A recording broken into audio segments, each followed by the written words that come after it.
Halo, selamat siang kepada mahasiswa-mahasiswiku sekalian, atau selamat malam, selamat pagi, selamat sore bagi Anda yang baru saja mengunduh materi yang akan saya sampaikan ini. Salam kenal, saya Sultan Bawafi, atau lebih dikenal dengan nama Sultan Takdir Ali Sabana, akan menyampaikan ilmu komunikasi atau menjadi dosen pengampu ilmu komunikasi antar pribadi. Sebelum kita menuju ke ilmu komunikasi antar pribadi, kita harus mengerti dulu dasar-dasar komunikasi. Ya, walaupun sebelumnya sudah disampaikan pada mata kuliah sebelumnya, di semester sebelumnya, tapi perlu diingatkan lagi mengenai dasar-dasar komunikasi. Nah, sahabat-sahabatku sekalian, komunikasi ini sangat diperlukan dalam hubungan antar manusia, termasuk dalam kondisi melakukan pekerjaan pada sebuah organisasi. Komunikasi baru dapat berjalan bila mana terdapat unsur pengirim atau komunikator, media, kemudian isi pesan, dan penerima pesan, yakni komunikan.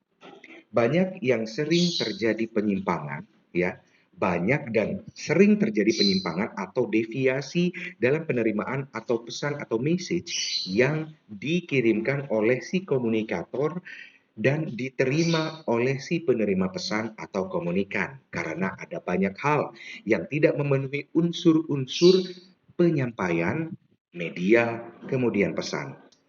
Nah, itu sebabnya kenapa proses penyampaian pesan dalam komunikasi itu bisa terjadi kegagalan, karena komunikator menyampaikan pesan tidak sesuai dengan unsur-unsur, kemudian lambang-lambang yang disampaikan tidak bisa dimengerti oleh si pemilik pesan. Sebenarnya ada kesepakatan yang bisa dikatakan secara langsung ataupun tidak antar sesama manusia atau yang disepakati bersama oleh banyak orang. Namun, komunikasi dalam isi pesannya tersebut bisa tidak diterima oleh seorang komunikan, bisa saja dari si komunikatornya, entah itu kelancaran dalam komunikasi atau pemilihan diksi dalam setiap kalimat atau kata yang disampaikan sebagai pesan kepada komunikan. Nah, sementara untuk berbicara tentang komunikasi, berasal dari kata komunikan atau komunis. Komunikar atau komunis ini yang berarti sama atau menjadikan milik bersama. Kalau kita berkomunikasi dengan orang lain, berarti kita berusaha agar apa yang disampaikan kepada orang lain tersebut menjadi miliknya. Contoh, yang disampaikan oleh saya kepada Anda adalah sebuah informasi, adalah sebuah ilmu yang dulunya saya enyam juga pada masa jenjang strata 1, kemudian saya sampaikan kepada Anda Pak saat Anda mengenyam pendidikan strata 1 dengan saya selaku dosen. Dalam hal ini, apa yang saya punya akan menjadi Anda punya atau akan menjadi milik Anda ketika saya menyampaikan pesan-pesan tersebut. Itulah dasar-dasar sejatinya komunikasi. Contoh ringannya saja ketika kita bergosip atau bergibah. Kita menyampaikan sesuatu kepada orang lain tersebut yang tidak tahu menjadi tahu. Berarti kita membuat orang lain sama-sama tahu seperti kita. Berarti orang lain tersebut memiliki informasi yang sama seperti kita. Berarti dasarnya sudah bisa dipahami dari sini ya, kalau komunikasi itu adalah upaya untuk membuat orang lain sama-sama tahu, sama-sama memiliki informasi yang kita punya. Nah, komunikasi kalau menurut Webster New Colloquial Dictionary, komunikasi itu adalah suatu proses pertukaran informasi di antara individu melalui sistem lambang, tanda, atau tingkah laku. Nah, kalau berbicara pertukaran informasi, kalau tadi kan dasarnya adalah menyetarakan informasi agar sama-sama mengetahui. Kalau menurut Webster dari dictionary tersebut, disampaikan bahwa ini suatu proses pertukaran informasi. Karena seorang komunikator menyampaikan kepada komunikan, bisa saja komunikan berubah menjadi komunikator, dan seorang komunikator berubah menjadi seorang komunikan ketika seorang komunikan tersebut juga memiliki informasi yang tidak dimiliki oleh seorang komunikator. Maka ketika sudah disampaikan pesan-pesan melalui lambang atau tanda dan tingkah laku tersebut, maka proses komunikasi pun sudah terjadi dan proses pertukaran informasi tersebut juga sudah terjadi. Nah, berbicara mengenai lambang-lambang, ada berupa tulisan, ada berupa simbol-simbol, dan lambang-lambang tersebut juga dalam wujud tak benda atau dalam wujud tidak berwujud seperti angka ataupun huruf. Contoh misalnya adalah kata-kata, bahasa. Bahasa belum tentu mempunyai aksara, tapi sebuah aksara sudah pasti mempunyai bahasa. Maka jika kita berbicara lambang, salah satunya adalah bahasa yang dituturkan dari lisan kita yang belum tentu memiliki lambang-lambang berupa aksara. Tapi lambang-lambang tersebut tetap bisa dimengerti oleh orang lain karena lambang-lambang tersebut berwujud bahasa. Ketika kita memiliki bahasa ibu yang sama, seperti bahasa Jawa, bahasa Sunda, atau bahasa Madura, maka kita akan saling mengerti ketika orang dengan suku yang sama berkomunikasi. Tapi kita punya lambang yang disepakati oleh kita bersama sebagai warga Indonesia adalah bahasa Indonesia untuk mempersatukan hal tersebut. Berarti di sini adalah ada lambang yang disepakati bersama dan ada lambang yang tidak secara langsung disepakati kita secara turun-temurun. Oke, dari situ bisa dipahami, maka ada lambang juga dan tanda-tanda atau tingkah laku. Nah, selain lambang berupa bahasa, ada tanda-tanda atau tingkah laku. Tingkah laku ini bisa berbentuk gerakan atau bahasa tubuh kita. Semisal, ketika kita setuju dengan pendapat orang lain, maka kita menganggukkan kepala atau menggelengkan kepala. Tetapi menganggukkan kepala bukan hanya berarti setuju atau menyatakan iya, tapi juga bisa bermakna mengerti, memahami, atau oh baru tahu. Seperti saya menyampaikan beberapa informasi yang baru diketahui oleh para mahasiswaku sekalian, maka mahasiswa pasti akan kadang ini menganggukkan kepala. Oh, ya, berarti itu menunjukkan atau menandakan si komunikan mengerti apa yang disampaikan oleh komunikator. Seperti itu. Nah, ada definisi juga mengenai komunikasi dari Robin J. G.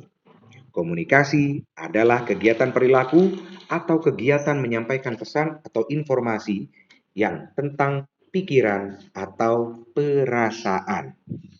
Hampir sama dengan ulasan sebelumnya, tapi ini berkaitan dengan rasa ataupun pikiran. Karena ini bisa jauh lebih luas. Kalau kita berbicara rasa dan pikiran, ini komunikasi antar pribadi yang akan kita bahas pada pertemuan-pertemuan selanjutnya, karena itu adalah mata kuliah kita. Jadi, kalau kita berbicara mengenai komunikasi antar pribadi, maka kita ambil penjelasan dari seorang pakar bernama Robin J. G. Tulisannya, ya. Komunikasi adalah kegiatan atau kegiatan perilaku atau kegiatan penyampaian pesan atau informasi tentang pikiran atau perasaan. Contoh, gue ngeliat hari ini lu rada pucetan deh, sakit. Walaupun ini berupa pertanyaan, tapi ada informasi yang disampaikan oleh seorang komunikator tersebut. Komunikator tersebut menyampaikan informasi bahwa penampilan si komunikan nampak pucat. Karena komunikan tidak tahu kondisi fisiknya selain dia melihat di cermin. Sekalipun melihat di cermin, belum tentu dia merasa pucat.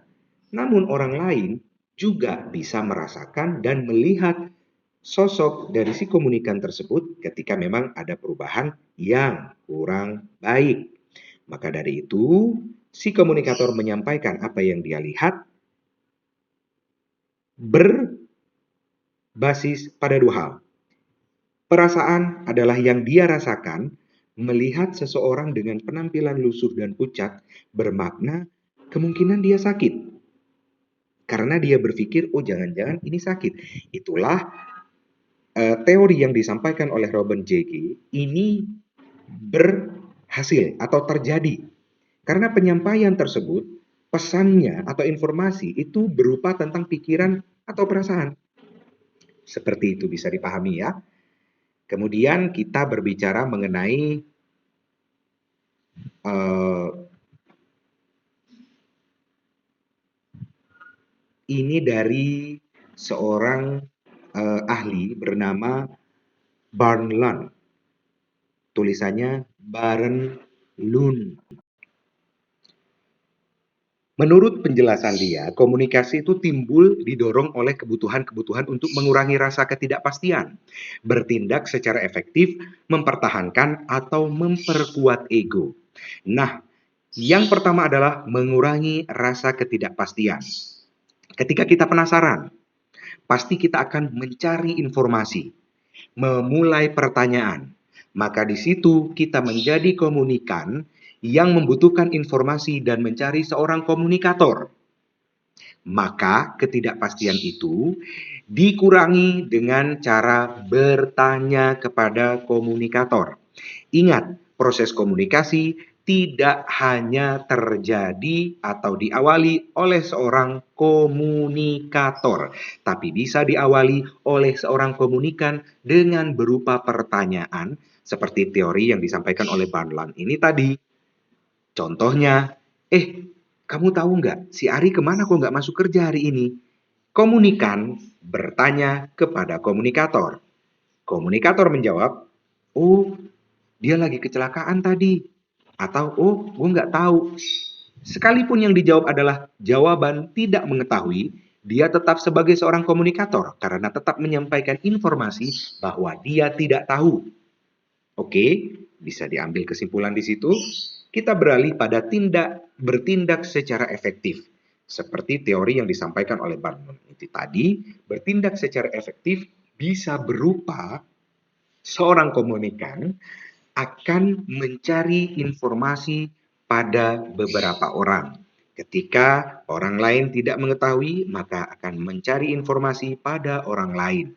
Disitulah ada tindakan yang secara efektif untuk mengetahui bahwa dia butuh informasi. Kemudian ada yang namanya mempertahankan atau memperkuat ego. Ini bisa terjadi ketika dalam proses komunikasi antar pribadi dengan seseorang yang menyampaikan sesuatu, tapi tidak sesuai dengan apa yang dia tahu. Contoh, ketika orang lain menyampaikan informasi, namun informasi itu juga kita mengetahui, maka ketika informasi tersebut kurang tepat, kita pasti akan menyanggahnya. Dalam hal ini, seorang komunikan berubah lagi menjadi seorang komunikator. Karena dia tahu informasi yang sebenarnya, kemudian dia meluruskan kepada sang komunikator sebelumnya, yang komunikator tersebut kemudian menjadi seorang komunikan. Akan tetapi, ini juga bisa terjadi pada sebuah perdebatan. Ketika seorang komunikan pertama menjadi seorang komunikator, kemudian sebaliknya seorang komunikator pertama menjadi seorang komunikan, kemudian komunikan yang kedua ini tidak bisa menerima apa yang disampaikan oleh dia, maka dia akan menyanggah. Disinilah terjadi perdebatan, namun perdebatan ini tetap adalah proses terjadinya komunikasi. Komunikasi antar pribadi tentunya ya. Nah, dari beberapa definisi tentang ilmu komunikasi yang sudah disampaikan tadi, bisa terlihat bahwa para ahli memberikan definisinya sesuai dengan sudut pandangnya dalam melihat komunikasi. Sebenarnya ada banyak teori komunikasi, tapi saya ambil yang cocok untuk ilmu komunikasi antar pribadi. Namun ini baru kulit arinya saja. Kita akan membahas jauh lebih dalam lagi di pertemuan-pertemuan berikutnya. Nah, masing-masing itu memberikan penekanan arti, ruang lingkup, konteks yang berbeda-beda. Hal ini menunjukkan bahwa ilmu komunikasi sebagai bagian dari ilmu sosial adalah suatu ilmu yang bersifat multidisipliner. Ya, jadi kita bisa lihat bahwa komunikasi itu ada banyak hal di dalamnya untuk kita bahas karena tidak hanya antar pribadi, komunikasi antar golongan, komunikasi organisasi, komunikasi politik, komunikasi antar budaya dan lain sebagainya. Tapi komunikasi itu juga bisa digunakan oleh kita atau diterapkan oleh kita kepada anak kita. Ketika kita menyampaikan hal yang berkaitan dengan peraturan dalam rumah, tidak boleh begini, tidak boleh begitu, harus begini, harus begitu, tapi kita tidak menyadari bahwa itu adalah proses komunikasi. Maka ketika kita mengetahui teorinya, justru kita harus bisa menyampaikan lebih baik lagi kepada anak-anak kita, kepada anggota keluarga kita, agar mereka bisa menerima pesan. Terkadang anak sering melakukan pelanggaran aturan yang kita buat di rumah karena proses penyampaian pesan dalam komunikasi antar pribadi, orang tua kepada anak, orang tua kepada anggota keluarga lainnya, itu tidak memenuhi unsur-unsur pesan yang harus disampaikan. Sehingga mereka sebagai komunikan tidak bisa menerima pesan-pesan kita secara baik, maka pelanggaran-pelanggaran bisa terjadi. Tapi pelanggaran pun juga bisa terjadi karena ada banyak hal, ya. Nah, elemen-elemen yang dapat atau terdapat dalam komunikasi juga membutuhkan yang namanya serangkaian kegiatan timbal balik antara komunikator dengan komunikan. Adanya pengulangan siklus komunikasi memaksimalkan pencapaian tujuan komunikasi. Nah, yang pertama harus ada sumber terlebih dahulu. Sumber pesan. Dari mana pesan yang akan disampaikan oleh komunikator ini? Harus jelas sebagai komunikator dari mana pesan tersebut bisa didapat. Mengapa kita sebagai komunikator harus berkomunikasi dengan komunikan tersebut? Dan apa yang ingin disampaikan dalam hal berkomunikasi tersebut? Nah, seorang komunikator juga harus yakin bahwa informasi yang Anda sampaikan itu dalam berkomunikasi berguna dan akurat bagi si komunikan. Unsur yang kedua adalah pesan. Nah, pesan ini adalah informasi yang ingin seorang komunikator sampaikan dalam berkomunikasi. Itu sebabnya tadi harus jelas pesannya ini dari mana. Ya, harus jelas kenapa pesan ini dibuat. Dan harus jelas mengapa pesan ini harus diketahui oleh si komunikan. Nah, proses berikutnya adalah pengalihan informasi yang Anda ingin berkomunikasi dalam bentuk yang dapat dikirim dan benar, serta diterjemahkan dengan baik oleh si penerima. Jadi, lambang-lambang yang kita sebutkan tadi termasuk salah satunya pemilihan kata. Nah, keberhasilan seorang komunikator dalam pengkodean ya, sebagiannya bergantung pada kemampuan Anda untuk menyampaikan informasi secara jelas dan sederhana. Tetapi juga pada kemampuan Anda untuk mengantisipasi dan menghilangkan sumber kebingungan. Misalnya, isu-isu budaya, asumsi keliru, dan informasi yang hilang. Bagian penting dari hal ini adalah mengetahui audiensi Anda, di mana kegagalan untuk memahami dengan siapa Anda berkomunikasi akan menghasilkan pesan yang disalahpahami. Jadi kita harus lihat dulu siapa komunikan kita. Apakah bahasa teori yang harus kita sampaikan? Atau bahasa sederhana yang harus kita sampaikan? Atau kedua-duanya harus bisa kita combine agar kedua komunikan kita bisa mengerti. Kalau penerima pesan kita lebih dari satu. Kemudian ada saluran, pesan yang disampaikan harus melalui saluran. Dengan lisan, termasuk pertemuan tatap muka, telepon, konferensi video, dan tertulis termasuk melalui surat, WhatsApp, dan lain-lain sebagainya. Saluran yang berbeda memiliki kekuatan yang berbeda dan kelemahan juga. Sebagai contoh, yang tidak terlalu efektif menyampaikan informasi dalam sebuah daftar panjang secara verbal. Makanya kadang banyak orang salah paham ketika mengirimkan pesan melalui WhatsApp karena tidak ada mimik wajah, tidak ada gerak tubuh. Sehingga ada banyak kesalahpahaman terjadi dalam hal penyampaian pesan tersebut. Makanya kadang orang banyak yang salah paham ketika berkaitan dengan tulisan yang ada di WhatsApp ataupun pesan-pesan lainnya. Kadang ada juga channel itu melalui gerak tubuh kita. Iya kan? Kadang kita memiringkan kepala kita dengan mencondongkan bahu kita agak naik ke atas sebelah kanan, berarti kita mengajak, ayo untuk keluar atau bergerak meninggalkan lokasi. Kemudian ada decoding. Nah, kemampuan penerima untuk dapat memahami pesan, untuk menerima harus mempunyai keinginan untuk mendengarkan secara aktif pesan yang tidak dipahami. Hal ini terutama terjadi jika decoder tidak memiliki pengetahuan yang cukup untuk memahami pesan. Yang berikutnya adalah penerima. Nah, penerima pesan Anda ini kan seorang komunikan, dikirimkan ke individu atau anggota audiens Anda sebagai komunikator. Tidak diragukan lagi yang ada dalam pikiran, tindakan, atau reaksi kita sebagai komunikator, diharapkan pesannya itu akan diterima dengan baik. Semuanya sekali lagi tergantung dari kita seperti apa cara penyampaiannya, pemilihan katanya, agar bisa dimengerti oleh seorang komunikan. Nah, ada feedback, kemudian adalah feedback ini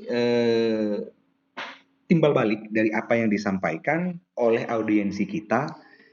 Umpan balik ini bisa menunjukkan bahwa si komunikan kita, entah itu perorangan atau lebih, itu bisa menandakan umpan balik kalau si komunikan ini mengerti dengan pesan yang kita sampaikan atau tidak mengerti. Kalau seandainya kita melihat bahwa komunikan itu mengerti, tanpa dia menyampaikan mengerti, kadang kita tahu bahwa dia mengerti dengan cara mereka menganggukkan kepala. Bagaimana caranya kita mengetahui agar orang itu kita ketahui bahwa dia tidak sedang mengetahui pesan yang kita kirimkan, atau tidak mengerti pesan yang kita sampaikan, atau tidak menangkap pesan yang kita sebagai komunikator sampaikan. Terkadang orang yang tidak mengerti akan mengerutkan dahi, akan merubah pandangan mereka, atau mereka akan melirik mengalihkan perhatian dari seorang komunikator. Atau dia menyampaikan secara lisan bahwa tidak mengerti, mohon diulangi. Jadi feedback ini penting kiranya dalam proses komunikasi agar si komunikator tahu bahwa pesannya sudah bisa diterima dengan baik atau tidak bisa diterima.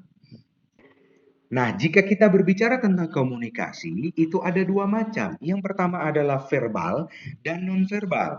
Kalau kita berbicara mengenai komunikasi verbal, ini tindakan untuk mengatakan apa yang ada dalam pikiran kita dengan kata-kata, ya. Jadi, seperti saya sampaikan dengan kata-kata ini adalah komunikasi verbal. Nah, kalau kita berbicara mengenai komunikasi nonverbal, ini tindakan untuk mengatakan apa yang ada di pikiran Anda tanpa mengucapkan dengan kata-kata. Misalnya, mimik wajah, gerak wajah, baik itu dengan menunjukkan tersenyum, mengerutkan kening seperti yang saya sampaikan tadi. Nah, ketika informasi atau pesan yang ingin kita sampaikan adalah sebuah lelucon atau guyonan, maka umpan baliknya adalah dengan tertawa. Secara tidak langsung komunikasi sudah terjadi. Komunikan melakukan feedback dengan cara nonverbal. Padahal komunikator menyampaikan dengan verbal. Ya, jadi tidak harus komunikasi itu bisa dikombin antara komunikasi verbal dan nonverbal. Jadi, apa yang dilakukan oleh komunikan untuk melakukan umpan balik itu tidak harus dijawab dengan komunikasi verbal, tapi juga bisa secara nonverbal. Seperti itu. Isyarat, gerak wajah, bahasa tubuh juga atau postur tubuh. Ya, dengan kesan untuk memberikan perhatian kepada orang lain, kadang kita mengangguk, kemudian kita menundukkan kepala. Ketika kita melewati jalan yang ada orang tua di sana, kita akan melakukan ucapan permisi dengan menganggukkan, dengan menundukkan badan seperti itu. Sebenarnya sebuah komunikasi walaupun tidak menggunakan kata-kata. Sudah verbal, non-verbal di sana. Tapi ada juga dengan penampilan. Ketika kita menyambut seorang tokoh agama yang bertamu ke rumah kita, mereka menggunakan pakaian yang lebih sopan, kita pun juga akan menyesuaikan. Atau ketika kita bertamu ke rumah tokoh agama, maka kita akan menghormati tokoh agama tersebut dengan menyesuaikan pakaian yang rapi dan sopan. Komunikasi nonverbal sudah terjadi di sini. Dan ketika kita berada di suatu lingkungan yang berbeda suku dengan kita, adat dan istiadat, maka kita akan melakukan penyesuaian, penampilan, tindakan, dan lain sebagainya. Disitulah proses komunikasi nonverbal terjadi. Mahasiswa-mahasiswiku sekalian, demikian yang dapat disampaikan. Kita bisa berjumpa lagi pada kesempatan berikutnya.